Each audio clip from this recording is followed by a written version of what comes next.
आज हम पढ़ेंगे हैनीमैन की लाइफ के बारे में। Biography of doctor C.F.S. Hahnemann. तो इनका पूरा नाम था क्रिश्चियन फ्रेडरिक सैमुअल हैनीमैन। तो इनके नाम की स्पेलिंग को अच्छे से याद करके रखना है। CHRISTI Christian Friedrich FRIEDRICH Friedrich Samuel SAMUEL Samuel Hahnemann. तो आज हम पढ़ेंगे क्रिश्चियन फ्रेडरिक सैमुअल हैनीमैन की लाइफ के बारे में। Biography of the Samuel Hahnemann. Birth कब हुआ था? बर्थ हुआ था 10 अप्रैल 1755 में। तो इनका बर्थ हुआ था 10 अप्रैल 1755 में इन मेसन में इन स्टेट सैक्सोनी ऑफ जर्मनी। तो स्टेट कौन थी? सैक्सोनी जो स्टेट थी वो सैक्सोनी थी एंड जर्मनी के मेसन नामक शहर में स्टेट था सैक्सोनी एंड जर्मनी। ठीक है। फैमिली क्या है? फैमिली में कौन कौन है और उनके नाम। तो फैमिली में फादर का नाम था क्रिश्चियन गॉटफ्रिड हैनीमैन। तो इनके फादर का नाम था क्रिश्चियन गॉटफ्रिड हैनीमैन। इनकी बर्थ क्या थी? 1720 एंड 1787। तो 1720 में इनका बर्थ हुआ। तो 1787 में इनकी डेथ हो गई थी। तो he was a porcelain painter. जो ये क्रिश्चियन गॉटफ्रिड हैनीमैन थे, हैनीमैन जी के फादर, तो वो क्या काम करते थे? उनका काम था चीनी मिट्टी के बर्तन बनाना। जिस प्रकार से इंडिया में कुम्हार होते हैं जो मिट्टी के बर्तन बनाते हैं, उसी प्रकार से हैनीमैन के जो फादर थे वो चीनी मिट्टी के बर्तन बनाते थे। Mother Johanna Christiana. तो मदर का नाम था जोहाना क्रिश्चियाना, जिनकी डेथ हुई थी 1790 में। तो इनकी डेथ हो गई थी इन 1719। Hahnemann was the third child of his parent. तो जो हैनीमैन थे वो थर्ड चाइल्ड, तीसरे नंबर के बच्चे थे। किसके? क्रिश्चियन फ्रेडरिक गॉटफ्रिड हैनीमैन के एंड जोहाना क्रिश्चियाना के थर्ड नंबर के चाइल्ड थे। तो वाइफ का नाम क्या था? और वाइफ कौन कौन सी हैं हैनीमैन की? तो हैनीमैन की 2 वाइफ थी, इसलिए 2 वाइफ थी। वाइफ के नाम क्या है? Johanna Henrietta Leopoldine Kuchler. तो इनकी फर्स्ट वाइफ का नाम था Johanna Christian Henrietta Leopoldine Kuchler, daughter of Godfried Henry Kuchler. तो ये जो जोहाना हेनरीटी लियोपोल्डाइन कुचलर थी वो किनकी पुत्री थी? गॉडफ्रिड हेनरी कुचलर। और इनकी एज क्या थी? जोहाना हेनरीटी लियोपोल्डाइन कुचलर की एज 18 ईयर की थी जब इनकी शादी हुई थी। तो इनकी शादी हुई थी 18 ईयर की एज में। और ये हैनीमैन जी से कितनी छोटी थी? यंगर इन 9 ईयर। ये हैनीमैन जी से 9 साल छोटी थी। इनका बर्थ कब हुआ था? 7 जून 1762। तो इनका बर्थ हुआ था, जोहाना हेनरीटा का बर्थ हुआ था जून 1762। मैरिज हुई थी एट देसाउ दिसंबर 1 1782।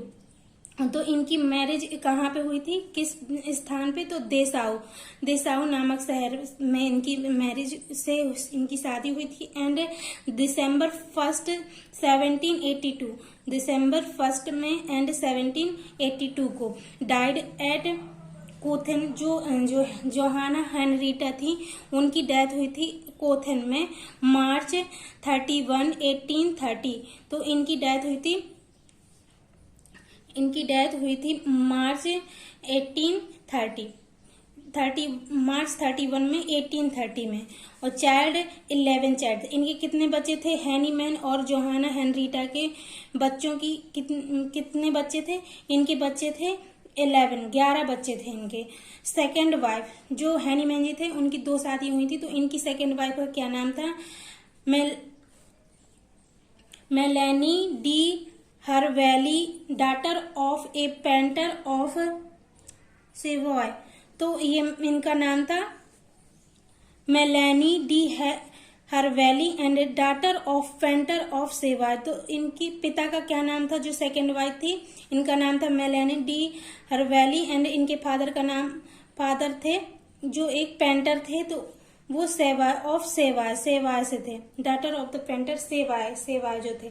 एज कितनी थी इनकी शादी की? एज थी, इनकी एज थी 35। जब इनकी शादी हुई थी तो इनकी एज थी 35 ईयर। और ये यंगर हैनीमैन जी से कितनी छोटी थी, 45 ईयर। और हैनीमैन जी की एज क्या थी जब उनकी डेथ शादी हुई थी, तो सेकेंड मैरिज जब हैनीमैन जी की हुई थी उनकी एज थी 80 ईयर। बर्थ क्या थी, जो हैनीमैन जी थे तो वो कितने बड़े थे सेकेंड वाइफ से अपनी, 45 ईयर। बर्थ क्या थी इनकी, इनकी बर्थ हुआ था 18,000 में इनका बर्थ हुआ था। एंड मैरिज एट कोथेन, तो इनकी शादी हुई थी, इन फर्स्ट वाइफ की डेथ हुई थी कोथेन में और इनकी शादी हुई थी कोथेन में जनवरी 28 1835। तो इनकी शादी हुई थी 28 जनवरी 1835। तो इनकी शादी की डेट थी 1835। डाइड एट पेरिस, इनकी डेथ कहाँ पे हुई थी, पेरिस में, मई 27 में और 1878 में इनकी डेथ हुई थी। चाइल्ड, नो चाइल्ड, तो जो सेकंड वाइफ थी हैनीमैन जी की, उनके द्वारा हैनीमैन जी के कोई बच्चा नहीं था। तो जो फर्स्ट वाइफ थी उन्हीं के बच्चों के साथ ये रहती थी, जो सेकंड वाइफ थी हैनीमैन जी की उन्हीं के बच्चों के साथ ये रहती थी। चिल्ड्रन, जो हैनीमैन जी के बच्चे थे ऑल बाय फर्स्ट वाइफ, तो मतलब कि Hahnemann last girl child Charlotte Hahnemann की जो लास्ट गर्ल चाइल्ड थी जो बॉर्न हुई थी 1805 में, she was unmarried daughter of great master हेने, जो लास्ट गर्ल चाइल्ड थी उसने शादी नहीं की थी, वो अनमैरिड थी। She was constant assistant of her father in preparing and potentise medicine, वह अपने पिता के असिस्टेंट के रूप में काम करती थी। In preparation of the medicine, preparation and potentise medicine का काम करती थी, उसका असिस्टेंट के रूप में काम करती थी। क्या काम करती थी, preparation and potentise of the medicine का प्रिपरेशन और पोटेंटाइजेशन करती थी। एजुकेशन, जो हैनीमैन जी का एजुकेशन कहाँ पे और कैसा हुआ उसके बारे में जानेंगे। Town school, town first school जो था, एजुकेशन के बारे में जानेंगे। तो एजुकेशन कैसा हुआ था उनका, कहाँ पे हुआ था, तो उसके बारे में जानेंगे। तो टाउन स्कूल जो फर्स्ट एजुकेशन शुरू हुई थी उनकी हुई थी 12th, जब 12 साल के हो गए थे वो, तब उनकी एजुकेशन शुरू हुई थी। वो अपने घर में ही उनकी माँ ने उनको पढ़ाया, जब तक वो 12 साल के हो गए तब तक वो स्कूल नहीं गए किसी भी स्कूल के। तो जो वो उनका फर्स्ट स्कूल जो था, जो 12 साल की एज में शुरू हुआ था, वो पहला स्कूल कौन सा था, टाउन स्कूल। टाउन स्कूल अपने इंडिया में क्या होता है, छोटे से ही 5 साल की उम्र में ही स्कूल में एडमिशन होता है, जब तक पढ़ते हैं 10वीं क्लास तक पढ़ते हैं, उसके आगे फिर स्कूल फिर कॉलेज। लेकिन इनका क्या था, इनने तो 12 साल की एज तक तो कहीं एडमिशन ही नहीं लिया था, तो ऐसा था उनका। तो अब देखते हैं इनका जो फर्स्ट स्कूल था वो था town school. His earliest school was town school of mission. जो इनका पहला अर्लीस्ट स्कूल जो था वो स्कूल था टाउन स्कूल के नाम से, उसका नाम था town school. On 20th July in 1767, इनने एडमिशन कब लिया था, 1767 at the age of 12 year. तो इनने एडमिशन लिया था 12 साल की एज में मिशन में, जो इसका स्कूल का नाम था town school. Princes school, at the age of the 16 year he attended the princes school of mission. तो उनका जो टाउन स्कूल के बाद उनने जो एडमिशन लिया था वो लिया था 16 ईयर की, 16 साल की एज में। उसका नाम, उस स्कूल का नाम था प्रिंसेस स्कूल। एंड स्कूल जो था कहाँ पे था, मिशन में। He the rector of the school was Magister Muller who loved Hahnemann as his own child. जो रेक्टर थे स्कूल के, पादरी, हमारे यहाँ जो टीचर होते हैं या प्रिंसिपल होते हैं, वहां पे पादरी जो होते हैं पादरी बोला जाता है वहाँ स्कूल के जो टीचर वगैरह होते हैं। तो जो rector of the school was Magister Muller, जो पादरी थे स्कूल के उनका नाम था Magister Muller. Who loved Hahnemann as his own child, जो वो हैनीमैन को अपने बच्चे की तरह प्यार करते थे। And taught him ancient language, और उन्हें एंशिएंट लैंग्वेज का भी ज्ञान उनने दिया। Hahnemann took leave of his this school in Easter 1775। जो हैनीमैन थे उनने इस टाउन प्रिंसेस स्कूल से अपना मतलब त्याग पत्र, प्रिंसेस स्कूल को छोड़ के गए या त्याग पत्र दिया उन्होंने 1775 में। ठीक है। During school living ceremony eight princess school की लिविंग सेरेमनी जो होती है, जो अब हम लोग बोलते हैं विदाई जो होती है, the young scholar compose and delivered the Latin oration title. जो हैनीमैन जी थे उनने एक टाइटल दिया, वो टाइटल क्या था? The wonderful construction of the human hand. वो टाइटल था wonderful construction of the human hand. Then after princes school के बाद उनने कहाँ पे? लिप्जिग यूनिवर्सिटी में एडमिशन किया। तो उनने प्रिंसेस स्कूल में अपनी पढ़ाई खत्म करने के बाद आगे की पढ़ाई करने के लिए उनने कहाँ पे एडमिशन लिया? Leipzig university. In 1775 he went Leipzig for the higher study. 1775 में लिप्जिग यूनिवर्सिटी में गए। किसके लिए गए थे? हायर स्टडी के लिए, हायर एजुकेशन के लिए। इन Leipzig he earned his bread and butter by teaching French and German and translating book from other language। तो इन लिप्जिग में उनने अपने रोटी के लिए, खाना पीना की व्यवस्था के लिए क्या किया? जैसे ट्यूशन नहीं पढ़ाते तो उनने ट्यूशन ना पढ़ा के क्या किया था? जो टीचिंग फ्रेंच एंड जर्मन, तो जर्मन ब्रेड रोटी और अपने कपड़े के लिए उनने क्या किया था? Teaching French and German.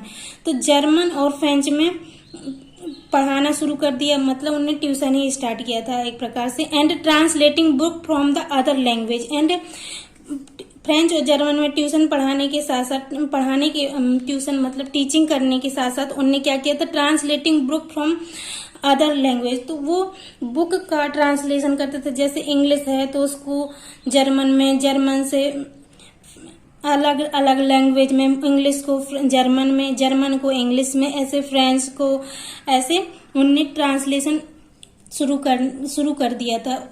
He had become master of dozen language. उनको कितनी लैंग्वेज का नॉलेज था? लगभग उन्हें 12 लैंग्वेज आती थी। जो ये लगभग 12 लैंग्वेज में ट्रांसलेशन करते थे बुक्स का, एक लैंग्वेज से दूसरी लैंग्वेज में। इसी प्रकार ये अपनी रोटी पानी की कमाई कर लेते थे अपने जीवन यापन के लिए। इन वीना लिप्जिग यूनिवर्सिटी के बाद, यूनिवर्सिटी से पढ़ाई करने के बाद ये कहाँ पे आए? वीना में। इन 1777 में ये वीना आए। He meet doctor von Quarin in the hospital of the brother mercy in Leopoldstadt. ठीक है। तो ये वीना आए इन 1777 में। ये इनसे वीना में इनकी किससे मुलाकात हुई? Doctor von Quarin in the hospital of the brother mercy in Leopoldstadt. तो ये किससे मिले? डॉक्टर वॉन क्यूरिन से मिले। ठीक है। कहाँ पे? Hospital of brother mercy in Leopold.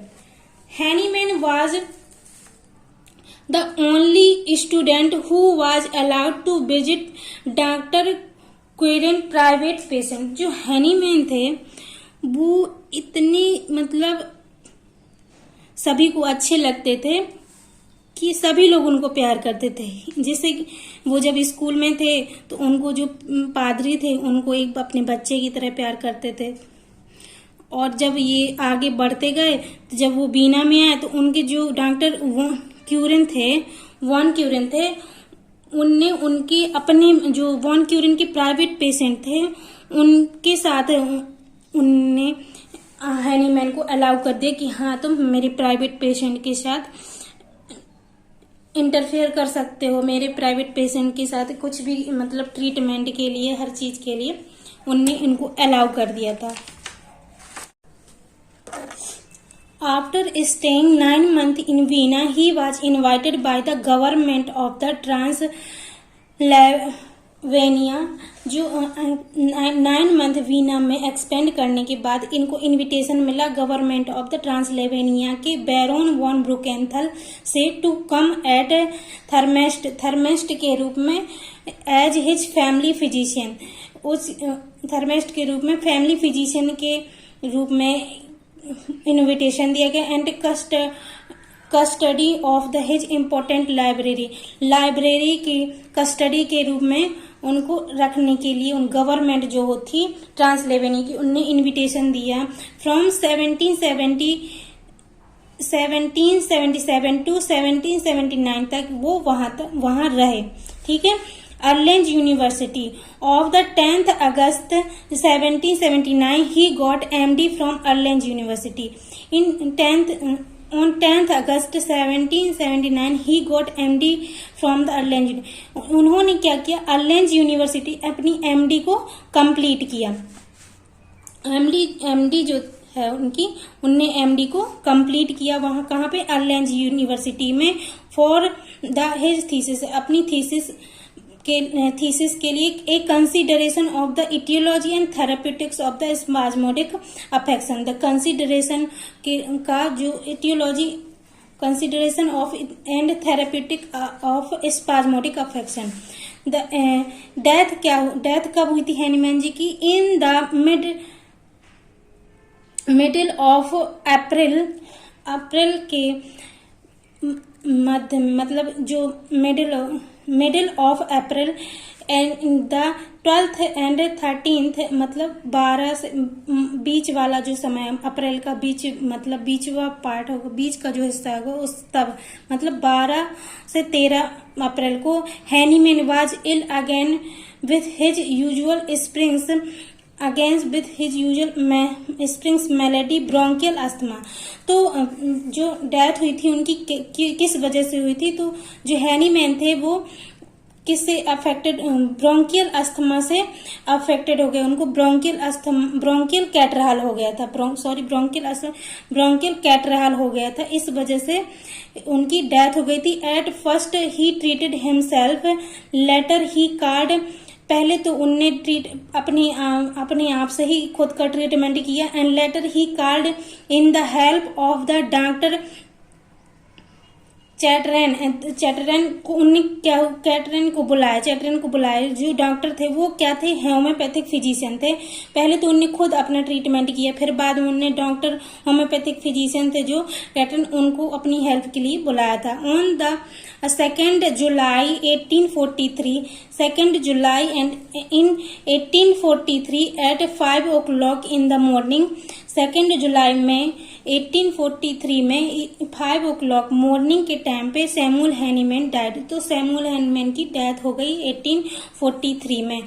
To bronchial catarrh in house in Paris. तो ब्रोंकियल कैटराल की वजह से हैनीमैन जी की डेथ हो गई इन पेरिस में हुई थी। नंबर 1 ये नहीं याद करना, पेरिस में उनकी डेथ हो गई थी। Master had levied for more than 88 year. जो हैनीमैन जी थे वो लगभग 88 ईयर तक जीवित थे। 88 ईयर उन्होंने अपनी लाइफ के एक्सपेंड किए थे। ठीक है, 88 ईयर तक ये जीवित रहे थे।